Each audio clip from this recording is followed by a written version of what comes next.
bergabung dalam Chemical Breaking News Kerajaan Singasari bersama saya Farah Istihara Bibah. Inilah selengkapnya. Kita ke topik pertama pemirsa mengenai latar belakang Kerajaan Singasari. Dan untuk penjelasan lebih lanjut telah ada rekan kami Kaila Zahra. Kepada Kaila silahkan. Selamat siang pemirsa, di sini saya ingin menjelaskan latar belakang dari Kerajaan Singasari. Jadi di wilayah Malang, Jawa Timur pernah berdiri sebuah kerajaan besar yang bernama Kerajaan Singasari atau Singhasari. Kerajaan tersebut bercorak Hindu-Buddha. Sementara pendiri dari kerajaan tersebut adalah Ken Arok, di mana ia merupakan raja pertama yang memiliki gelar Sri Rajasa Batara Sang Ampurwabumi pada 1222 Masehi. Melalui serangkaian peristiwa yang Ken Arok hadapi, Kerajaan Singasari hadir dan mencapai masa kejayaannya sampai terkenal hingga sekarang. Kerajaan Agung itu sempat meninggalkan beberapa bukti sejarah, mulai dari kitab-kitab, prasasti, dan candi. Walaupun terkenal dengan nama Kerajaan Singasari, namun sesungguhnya Singasari bukanlah sebuah kerajaan, melainkan sebuah ibu kota dari Kerajaan Tumapel yang dipimpin oleh Raja Wisnuwardana, yaitu Kertanegara.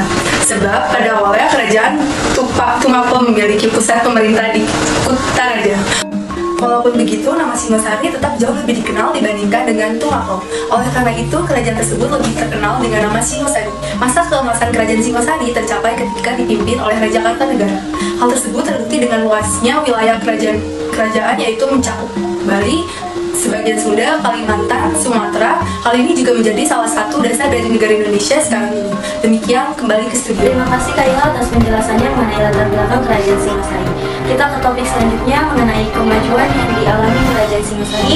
Untuk lebih lengkapnya telah ada rekan kami Putri Rizmi. Silahkan Rizmi. Selamat siang pemirsa. Di sini ada masa kemajuan Kerajaan Singasari, di mana Kertanegara adalah pemimpin terakhir sekaligus raja yang berhasil membawa Kerajaan Singasari mencapai puncak kejayaannya.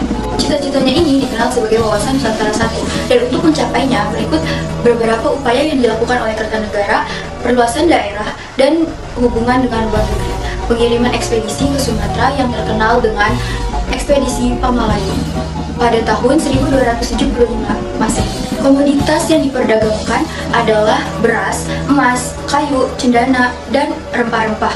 Pada periode ini, Singasari berhasil menguasai jalur perdagangan dari Selat Malaka hingga Kepulauan Maluku. Demikian, kembali ke studio. Terima kasih Rizmi atas penjelasannya mengenai kemajuan Kerajaan Singasari. Pemirsa, selanjutnya kami akan membahas mengenai kemunduran yang dialami Kerajaan Singasari. Untuk penjelasan lebih lengkap telah ada rekan kami Bilqis Rayhanihas. Silahkan Bilqis. Selamat siang pemirsa, saya Bilqis Rayhanihas. Berita terkini, runtuhnya Kerajaan Singasari selain membawa Singasari menuju puncak kejayaan pada periode pemerintahan Raja Kertajaya, juga kerajaan ini runtuh. Salah satu faktor runtuhnya Kerajaan Singasari adalah lemahnya pertahanan karena raja dan jajarannya sibuk melakukan ekspansi ke luar Jawa. Saat tentara Singasari dikirim keluar daerah dalam rangka perluasan wilayah, Kertanegara diserang oleh Jayakatwang, seorang adipati di Kediri. Raja Kertajaya wafat pada serangan ini dan Kerajaan Singasari akhirnya runtuh. Demikian berita terkini, kembali bersama rekan saya Farah di studio. Terima kasih Bilqis atas penjelasannya mengenai kemunduran Kerajaan Singasari. Pemirsa, kita mencapai pada topik akhir mengenai peninggalan sejarah dari Kerajaan Singasari. Dan untuk mengetahui lebih lengkap terkait peninggalan sejarah Kerajaan Singasari, telah ada Ikis Jeno yang akan menjelaskannya. Silahkan kepada Ikis Jeno. Selamat siang, saya Ikis Jeno. Adapun peninggalan sejarah Kerajaan Singasari, yaitu candi dan prasasti. Bisa dilihat di sini ada Candi Jago, Candi Singasari, Candi Sumberawon, dan adapun prasasti yaitu prasasti Wurare. Kembali ke rekan saya Farah. Terima kasih Ikis Jeno atas penjelasannya mengenai peninggalan sejarah Kerajaan Singasari. Selanjutnya ada cuplikan video rekan saya yang berkunjung ke tempat peninggalan sejarah Kerajaan Singasari sekaligus menjadi penutup video hari ini. Saya Farah Istihara Bibah, undur diri, sampai jumpa. Halo pemirsa, dengan saya Raja Rifatul Ardianto. Di sini saya akan berkunjung ke salah satu peninggalan Kerajaan Singasari, yaitu Candi Singasari. Mari ikuti perjalanan saya. Candi Singasari terletak di Desa Candirebo, Kecamatan Singasari, Kabupaten Malang, Jawa Timur. Candi Singasari dibangun pada tahun 1300 Masehi. Candi ini dibangun sebagai bentuk penghormatan atas Raja Kertanegara yang gugur atas pengkhianatan oleh Jayakatwang. Razia di Fatur, Malang, Jawa Timur.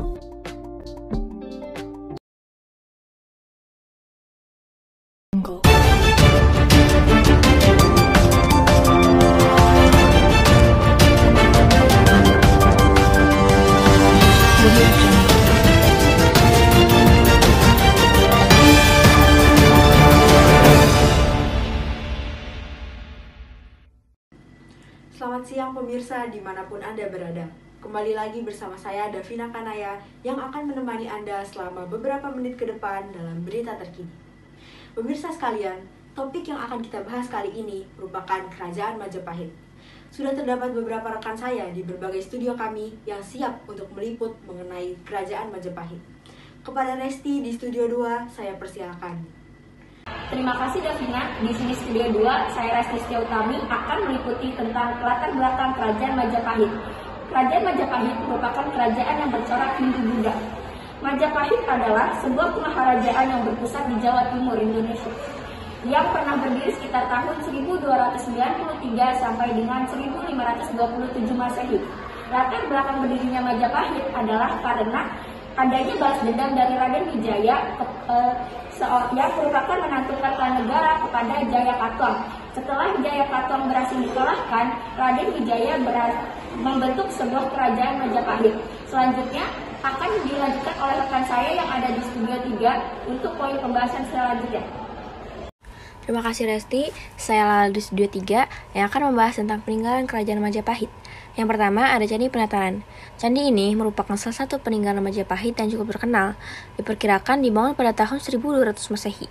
Candi Penataran menjadi candi terluas dan termegah yang ada di Jawa Timur. Candi ini terletak di Desa Penataran Ngelegok, Blitar. Yang kedua ada Candi Bajang Ratu. Candi yang biasa disebut Gerbang Bajang Ratu ini diperkirakan menjadi peninggalan Kerajaan Majapahit yang pertama. Candi ini termasuk gerbang masuk wilayah yang disakralkan. Bentuknya seperti gapura pintu masuk yang menjulang vertikal.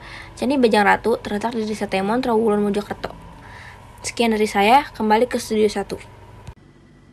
Baik, terima kasih kepada Resti dan juga Lala. Pemirsa, selanjutnya kita akan beralih ke topik berikutnya yang akan diliput oleh rekan saya Alvito. Kepada Alvito di Studio 4, saya persilahkan. Terima kasih Davina, saya Vito dari Studio 4 yang akan meliputi tentang raja yang terkenal berdasarkan alasannya. Kerajaan Majapahit mencapai puncak kejayaan pada masa pemerintahan Hayam Wuruk dengan gelar Sri Raja Sandagara dari tahun 1350 sampai 1389, yang tidak lain adalah cucu dari Raden Wijaya. Kepemimpinan Hayam Wuruk amat kuat berkat dukungan dari Mahapatih Gajah Mada yang bertekad menyatukan Nusantara di bawah naungan Majapahit. Wilayah kekuasaan Majapahit ketika dipimpin oleh Hayam Wuruk hampir sama dengan wilayah Indonesia saat ini, bahkan mampu berkuasa hingga keluar Indonesia. Dengan demikian, Kerajaan Majapahit mencapai puncak kejayaannya pada masa Hayam Wuruk. Itu saja yang dapat saya sampaikan. Selanjutnya akan disampaikan oleh Raka Fazli. Halo, saya Rahmat Hajafizra. Di sini saya akan menjelaskan tentang penyebab kehancuran Kerajaan Majapahit. Yang pertama ada perang saudara. Hal ini terjadi karena ada perebutan tahta kekuasaan dari keturunan Hayam Wuruk. Setelah melewati masa kejayaan di abad ke-14, kekuasaan Kerajaan Majapahit di situ mulai melupa. Lalu setelah itu ada masuknya agama Islam, ditandai dengan kedatangan Laksamana Cheng Ho, jenderal musim dari Tiongkok yang membentuk komunitas Tiongkok Arab di beberapa pelabuhan seperti di Semarang, Demak, Tuban, dan Ampel. Lalu yang terakhir ada serangan dari Kerajaan Demak. Pada awal abad ke-16, Raden Patah pada masa pemerintahan Raja Brawijaya V dari Kerajaan Demak menyerang Kerajaan Majapahit. Oke, segitu saja penjelasan tentang penyebab hancurnya Kerajaan Majapahit. Sekian, terima kasih. Kembali ke Studio 1. Pemirsa, lengkap sudah pembahasan kita mengenai Kerajaan Majapahit kali ini. Terima kasih atas kebersamaan Anda. Tetap patuhi protokol kesehatan. Selamat beraktivitas dan sampai jumpa.